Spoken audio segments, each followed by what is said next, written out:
archive. Ibig sabihin, yan ay hindi natatalakayin muna ng Senado, bagamat kapag nagkaroon ng desisyon na bumaliktad ang Korte Suprema, mabubuksan muli. No? Ang problema po dyan kasi, may issue pa na tama ba na magpatuloy nga ang impeachment na nagsimula sa 19th Congress hanggang 20th Congress.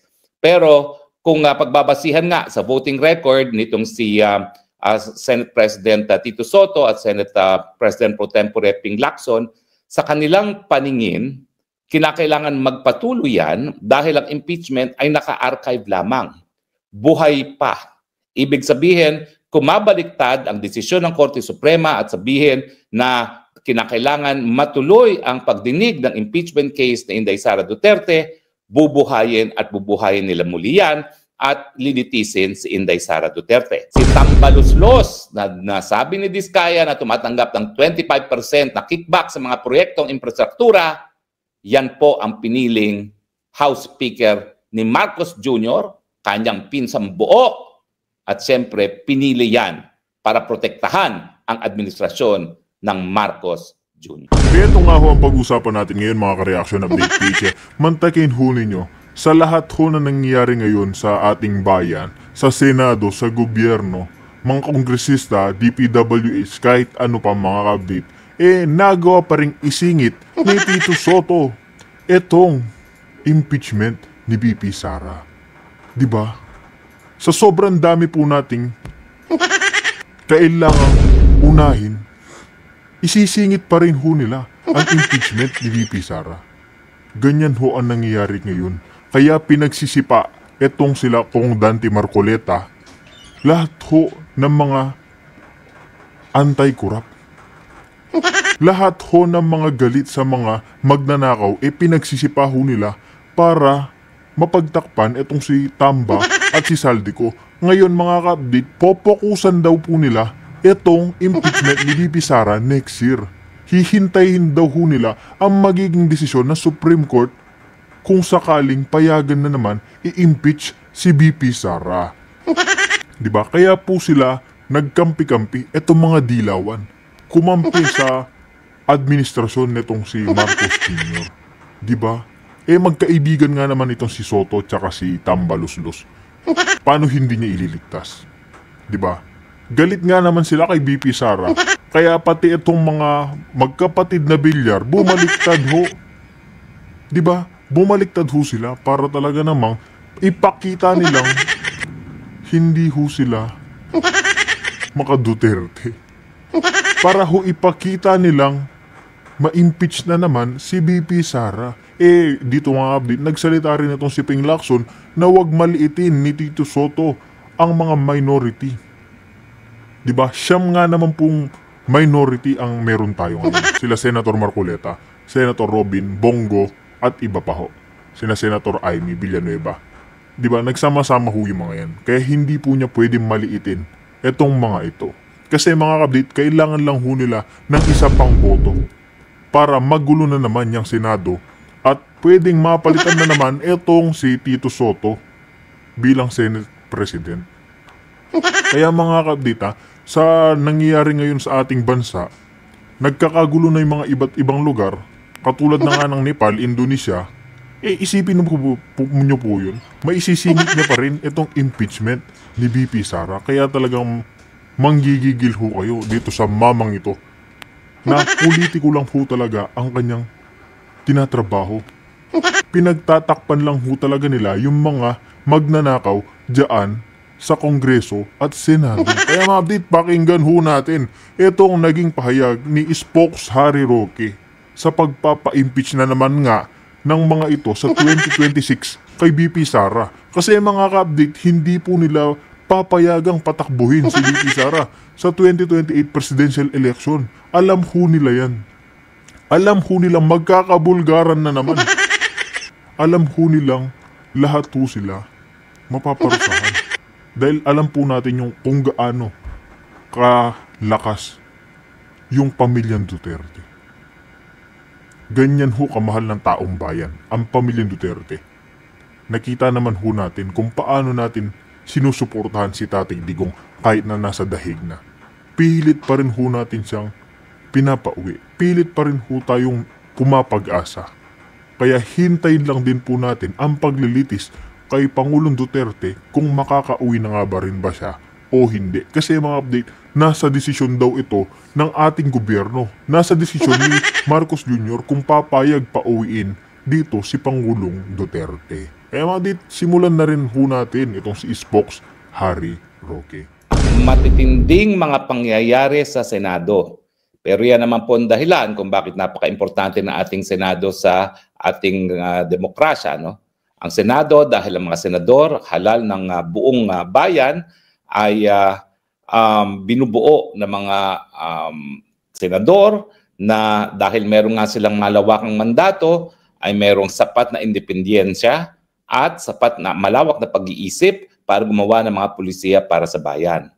Pero ngayong araw neto, nagulantang tayo dahil lumabas ang hindi natin inaasahan na ang mag-asawang Diskaya ay binanggit na sa kanilang mga kontrata, 25% ang binabayad nila kay House Speaker Martin Romualdez at kay Zaldico. At pinalanganan din nila ang 18 mga congressman na tumatanggap ng suhol o bribe sa kanila para sa mga proyekto na infrastruktura.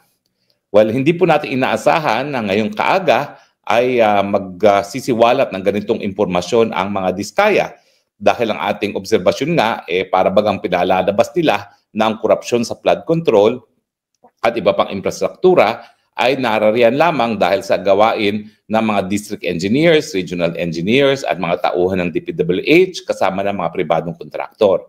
Ang sinasabi natin, ang pinakamalaking kubra sa mga ganyang korupsyon sa mga infrastrukturang proyekto ay dahil sa mga mambabatas. At ngayon po, pinanindigan matapos sumpaan na magsasabi lamang ng pawang katotohanan ng mga Diskaya sa pamamagitan ng kanilang testimonya at sa pamamagitan ng isang sinumpaang salaysay na 25% ng halaga ng mga proyektong nakahanap nila, nakuha nila sa gobyerno, ay napupunta bilang suhol kay Martin Romualdez at kay Zaldico. So malinaw na po ngayon sa sikat pa ng araw na talagang patungo po tayo sa mga malalaking isda pagdating sa korupsyon sa infrastruktura na sabi nga ni Benji Magalong, Mayor Benji Magalong, hanggang 60% ay napupunta na sa bulsa ng mga kurakot. At sang-ayon din sa sinabi ni Mayor Benji Magalong, talaga naman pong 25% ang napupunta sa Speaker at saka kay Zaldico. Pero ang hindi natin inaasahan, itong testimonyang pala ito ay dahil sa hapon, sa kaparehong hapon ng araw na ginawa ng revelasyon ito ng mga Diskaya, magbabago ang liderato ng Senado. At ngayon nga po, nahalal bilang Senate President itong si Tito Soto at bilang Senate President pro tempore itong si Ping Lacson. Bakit po sa tingin ko na konektado ang mga pangyayari? Well, wag po natin kalimutan na talagang alam naman natin ang voting records ni Tito Sen at saka ni Ping Lacson.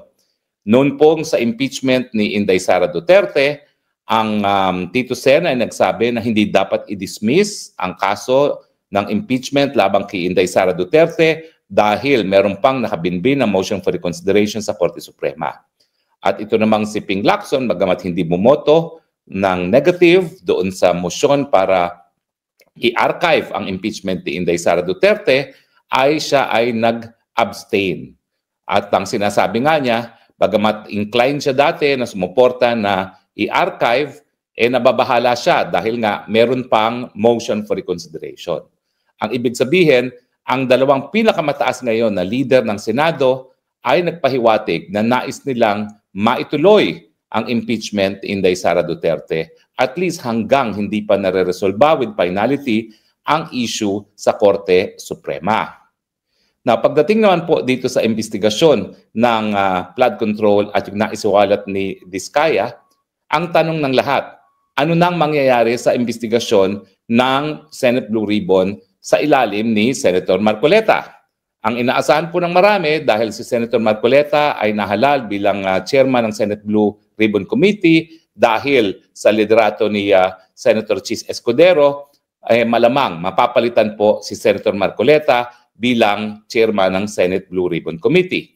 At tingin ko po, yan naman po ay sigurado. Dahil ang Senate Blue Ribbon Committee, yan po talaga isa sa pinaka-importanting komite dyan sa Senado.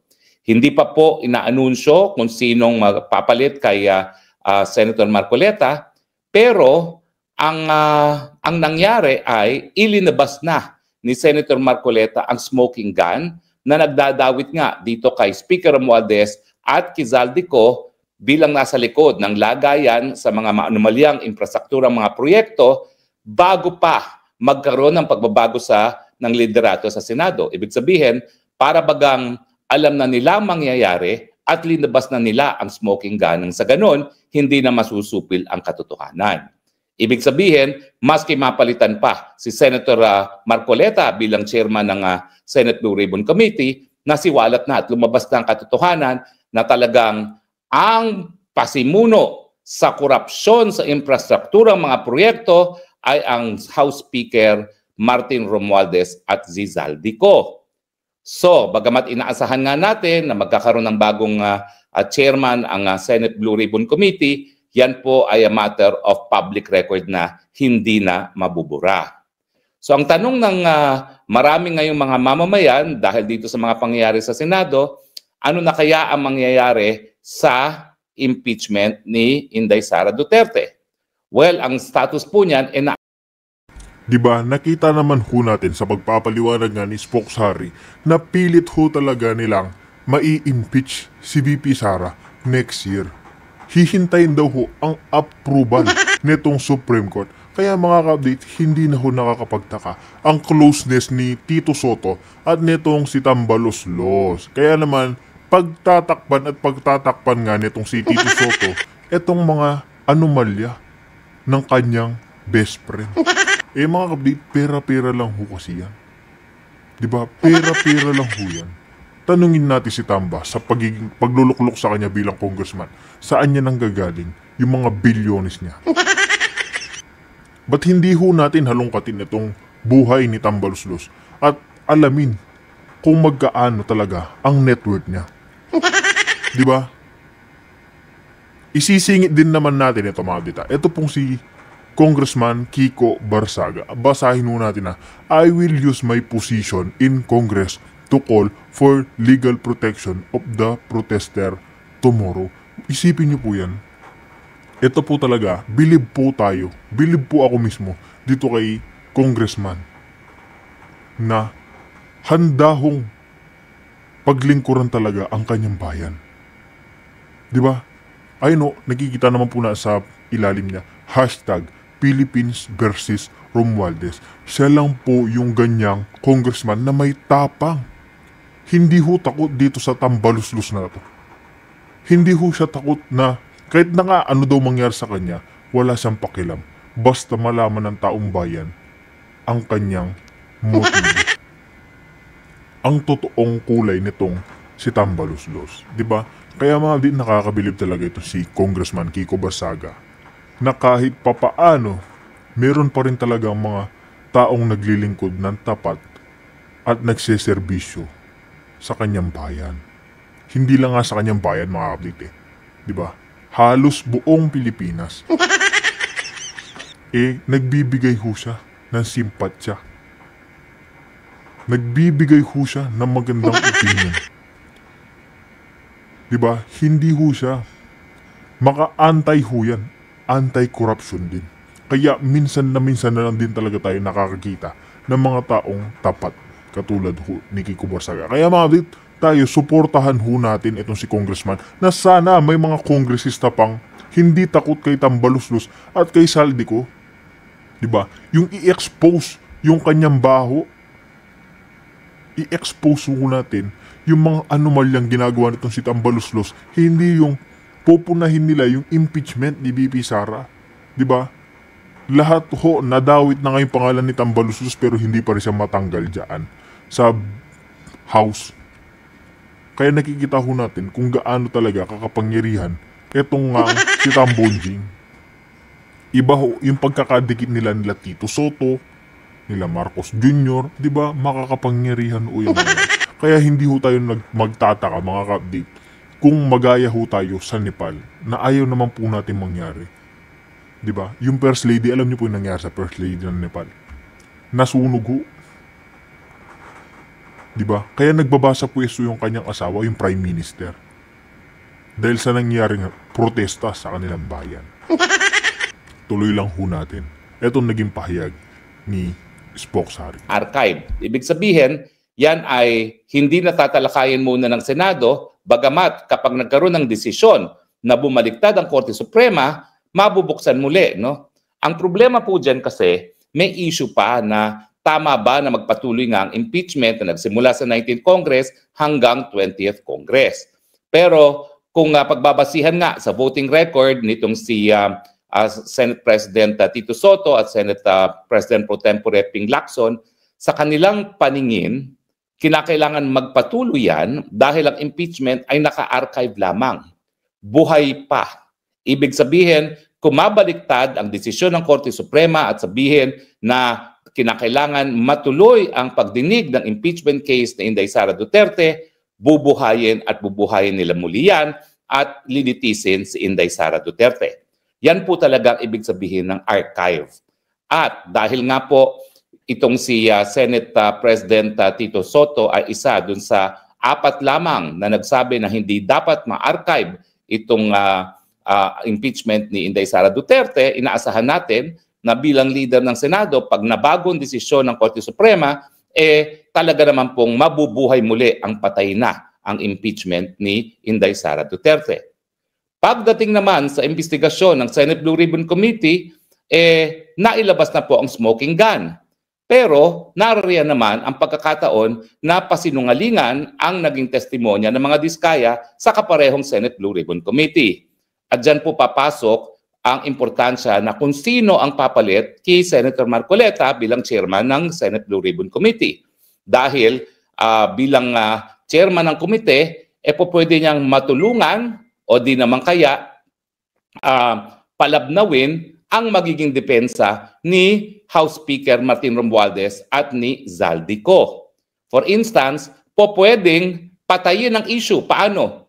By citing yung tinatawag na interchamber courtesy. Na ibig sabihin, hindi dapat imbestigahan ng Senado ang kanilang mga kapwa mambabata sa mababang kapulungan. Kapag in-apply po yung interchamber courtesy na yan, parliamentary courtesy na yan, patay na pong investigasyon pagdating sa maanumalyang mga infrastrukturang proyekto, at least insofar as si House Speaker Martin Romualdez at si Zaldico are concerned. So ganyan pong kaimportante ang nangyari ngayon sa Senado. At naintindihan ko na kung bakit pinaspasan ng liderato ni Senator Escudero at saka ni Senator Marcoleta bilang chairman ng Senate Blue Ribbon Committee yung pagpapalabas ng smoking gun na nagtuturo bilang mastermind sa kakurakutan sa infrastrukturang mga proyekto ang House Speaker Martin Romualdez at Zaldico. Well, hindi pa natin alam kung sino ang magiging susunod na chairperson ng Blue Ribbon Committee. Well, pwede naman pong hindi nila tanggalin si Senator Marcoleta dahil alam naman nating lahat na kasapi ng maimpluwensyang Iglesia ni Cristo si Marcoleta. Pero ang tingin ko po, dahil wala naman pong eleksyon na mangyayari sa lalo mabilis na panahon, hindi masyado bibigyan ng halaga ng mayorya ngayon sa Senado ang impluwensya ng Iglesia ni Cristo dahil kaka-eleksyon lamang. So chances are, 60% matatanggal si Senator Marcoleta. Now, ang inaasahan kong papalit dyan ay si Senator Ping Lacson. Pero dahil siya ay nahalal na bilang isang Senate Pro Tempore ng Senado, mukhang hindi siya ang uupo. Sino kaya ang uupo dyan? Well, titingnan po natin, no? Dahil ang isa pang pwede sanang umupo dyan ay yung dating chairman ng Senate Blue Ribbon Committee, si Pia Cayetano. Pero kanina nagpahiwatig na si Senator Alan Cayetano na siya ay magiging miyembro ng minorya kasama ni Senator Villanueva. No? At syempre, ang kanilang ihahalal na minority floor leader siguro ay si dating Senate President Chis Escudero. So mukhang hindi si Pia Cayetano ang uupo. Ang mga posible rin dyan dahil ang mga major supporters ni Tito Sen ay si Senator Loren Legarda. Pero si Senator Loren Legarda naman dati nang namuno ng Finance Committee na katumbas ng Senate Committee on Appropriations ng Kamara. So posible na ang susunod na pinaka-importanteng komite matapos ang posisyon ng mayorya ng Majority Floor Leader na si Senator Mig Zubiri ay ibigay dun sa pang-apat na miyembro ng minorya na si Senator Legarda. At ang aking paboritong antivirus, dahil siya ay nasa kampo rin ni Tito Sen, asahan natin na mabibigyan yan ng napaka-importanting posisyon din. In fact, ang kutob ko, baka ibigay nila kay Risa Ontiveros itong Senate Blue Ribbon Committee. At ang mangyayari po dyan, dahil alam naman natin na magkakampi ngayon ng kaliwa, ang Bangag, ang CPP-NPA, at ang mga loyalista, yan po ay katapusan na ng investigasyon dito sa maanumalyang mga flood control projects at iba't iba pang mga infrastrukturang proyekto. Bakit? Hindi nyo ba napapansin na napakatahimik nitong si Ontivirus pagdating sa ganitong issue? Tahimik. Kasi alam ko, marami rin siyang mga insertions na yung mga insertions na yan pinanggagalingan para sa suporta niya sa kanyang mga kakampi dyan sa kanyang party list group. So, yan po ang mga pangyayari. Nakakagalit dahil narinig natin ang testimonya ni Diskaya ng pinakamataas, ang pangatlong pinakamataas na opisyalis ng Republika ng Pilipinas, ang House Speaker ang nasa likod ng mga anomalya sa flood control at infrastructure project sa DPWH at nakakahelo dahil matapos yung ganyang investigasyon, matapos yung ganyang revelasyon, hindi tayo nakakasigurado na magpapatuloy ang paghahanap ng katotohanan sa Senado dahil nga dito sa pagpalit ng liderato sa Senado. At doon sa mga naniniwala na kinakailangan protektahan ang VP Sara bilang susunod na mamumuno ng bayan, well, meron na naman po tayong sleepless nights. Dahil under Tito Soto, hindi po tayo nakakasiguro na patay na ang impeachment until February of 2026. Dahil sa kanyang voting record, naniniwala siya na hindi dapat ma-archive o patulugin ang kaso ng impeachment ni Inday Sara Duterte. So bagamat ang desisyon ng Korte Suprema ay nagbigay na 1 taong impeachment free kay Inday Sara Duterte, ay nako, hindi na po tayo nakakasiguro na mayroon tayong 1-year impeachment free kay Inday Sara Duterte dahil napaka-tinde ng paninindigan ni Tito Sen na hindi pa dapat patulugin ang impeachment Inday Sara Duterte maski ito pa ay nasimulan na ng 19th Congress at ngayon ay 20th Congress na. Pero, Harry Roque, ikaw nagsabi, ang mapapalitan si Speaker at ngayon ang napalitan si Senate President. Well, alam nyo kasi, wala naman kasi akong kakilala na naging kaklase sa Senado. Of course, halos lahat yung mga senador kakilala natin. Kasama natin tumakbo bilang senador sa unit team. Ang karamihan dyan. At dati pang kakilala, gaya ni Senate President Chis Escudero, high school pa lang, kakilala ko na yan. Pero wala naman sa akin kasi nagbalita na magkakaroon ng ganitong coup. Ang aking pagkakaintindi, nagkaroon ng ganitong coup dahil di umano, doon sa testimonya ng isang kontraktor na siya ay nagbigay ng 30 million na pangampanya kay Chis Escudero na sa tingin ko nga ay isang conflict of interest. At pangalawa, yung dami ng mga insertions di umano na ginawa ni Senate President, dating Senate President Chis Escudero. Hindi ko po alam kung totoo yung mga paratang pagdating sa mga insertions, pero ang katunayan yan ang lumalabas ng mga balita na ginamit yan ng bagong liderato ng Senado para maagaw nga ang liderato muli ng Senate President kay Chis Escudero. Pero ang malinaw dito, kung natanggal ang Senate President dahil yung testimonya na tumanggap siya ng pangampanya galing sa kontraktor sa kanyang probinsya at dahil sa mga insertions, bakit naman hindi matatanggal ang House Speaker na kinilala ngayon at tinuro ng mga Diskaya bilang tumanggap ng suhol? Bakit ang Senate President na na binigyan ng campaign contribution ng isang kontraktor natanggal sa posisyon dahil sa lack of trust and confidence sa kanyang mga kasama sa Senado at ang House Speaker na sinabing siyang tumatanggap ng suhol ay hindi matatanggal. So I stand by what I reported to you yesterday.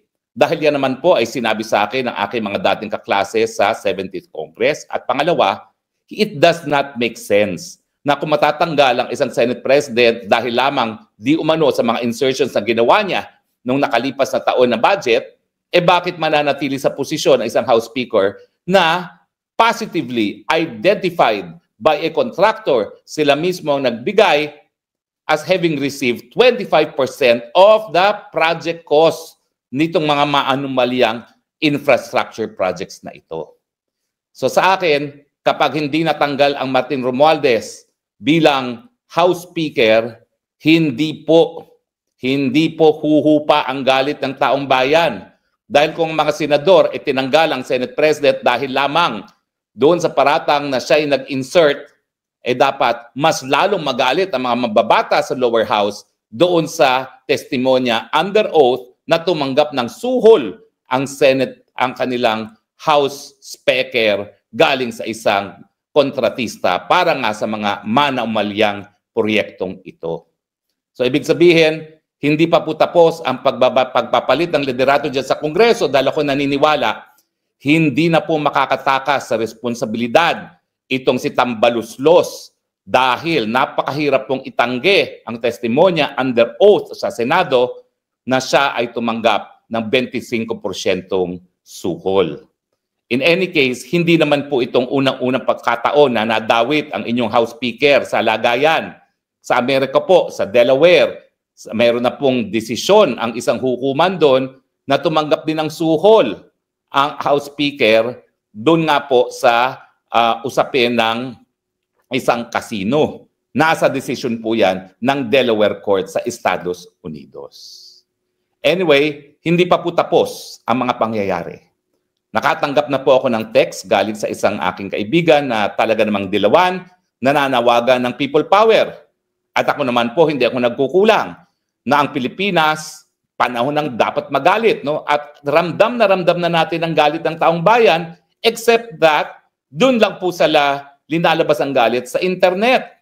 At kapag ikaw naman ay linabas mong galit sa internet, wala namang pakialam ang mga makakapal na mukha ng mga tao sa gobyerno. Ang importante talaga, lumabas sa lansangan dahil pag lumabas sa lansangan, hindi lang nagkakaroon ng physical form yung galit ng taong bayan. Hindi lang yan nababasa, nakikita na sa presensya ng taong bayan na lumabas na sa lansangan. At siyempre ang mensahe ay tama na, sobra na. Kaya nga itong mga pangyayaring ito, dapat lamang sigurong mangyari na ang mga mambabatas na mayroong pananagutan, alisin sa pwesto, pero gaya na aking sinasabi, the buck stops with the President. Dahil tignan nyo ang ginawa ni dating Presidente Duterte noong 2019 budget kung saan nag-insert ang mga mambabatas ng kung ano-ano. Lahat po yan, binito ni dating Presidente Duterte. At dahil ito namang Marcos Jr. ay hindi nagbito ng mga ganyang insertions na naging na nagsimula nitong korupsyon sa mga proyektong infrastruktura, the buck stops with the President. At huwag natin kalimutan na kaya naman po nagbigay ng ganyang mga proyekto kung saan damukal na korupsyon ang nangyari sa hanay ng mga mambabatas, yan po ay pambili ng lagda para tanggalin ang Vice President Inday Sara Duterte dahil pag natanggal ang Vice President Duterte, mawawala ang pinakamalakas nilang katunggali na lalaban sa kagustuhan nila ng Marcos forever.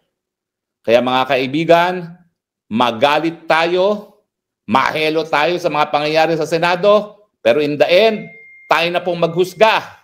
Ang husga, tanggalin na si Marcos, labas na sa lansangan, ibalik ang kapangyarihan sa taong bayan, ibalik ang kalinisan sa ating pamumuno, tama na, sobra na. Alam ko po, medyo maaga tayo, pero alam nyo naman po, no? Ay medyo napuyat din tayo sa kakapanood dito dahil meron po tayong 6 hours time difference at gumising tayo na maaga para mapanood nga itong pagdinig ng Senado, no, from the very beginning. At ngayong nadinig nga po natin, alam ko po, mas galit na kayo well, damdamin niyo po yung galit na yan. Ilabas niyo sa kalye, isigaw, Marcos resign. Dahil kung hindi mo naman ginamit ang pondo ng bayan, pambili ng boto para ma-impeach si Inday Sara Duterte, hindi mangyayari ito. At huwag niyong kakalimutan, ha? Si Tambaluslos na nasabi ni Diskaya na tumatanggap ng 25% na kickback sa mga proyektong infrastruktura, yan po ang piniling House Speaker ni Marcos Jr., kanyang pinsang buo, at siyempre pinili yan para protektahan ang administrasyon ng Marcos Jr.